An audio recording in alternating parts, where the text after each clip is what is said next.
Hello everyone and welcome back to my channel Edmund Mindaros, and for today's quick tutorial, and I'm going to show you guys on how to resolve if your touchpad is not working properly on your Windows 10 or Windows 11 computer.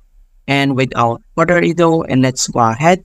So all you have to do is to open up on a search menu, and then kailangan mo lang i-type dito sa search app yung settings, and then click mo lang dito yung open.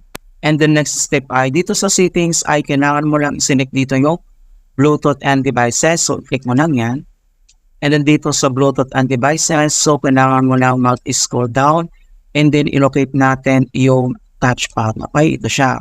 So makikita mo dito yung touchpad. So kailangan mo lang i-click yan.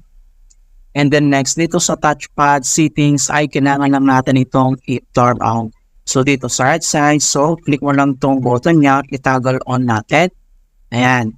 So once na-toggle on na natin, pwede na natin i-adjust or i-customize yung kanyang gestures and interactions.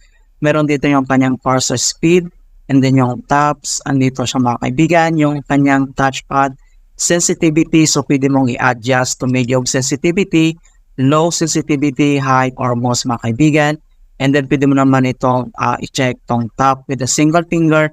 Andito lahat mga kaibigan ng kanyang settings and adjustment. So dito naman sa kanyang scroll and zoom, pwede mo itong i-adjust. Click mo lang yung arrow na yan, and then dito ang selection mode.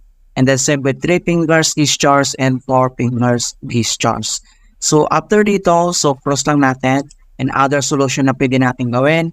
So dito lang sa start menu, so right click ka lang. And then select mo lang dito yung device manager.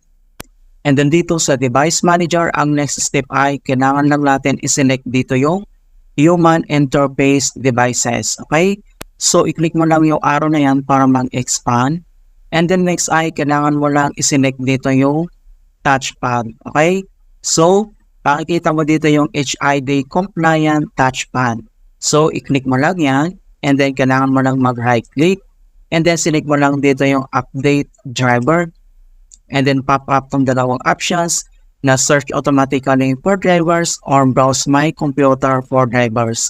So select ka lang dito sa dalawa, and then select lang natin tong search automatically for drivers, and then tap lang natin yan. And then makikita na natin dito yung the best drivers for your device are already installed. So once okay na dito, so close lang natin tong device manager. And then dito lang sa start menu at kailangan lang natin mag-restart. Okay, so i-click mo lang yan.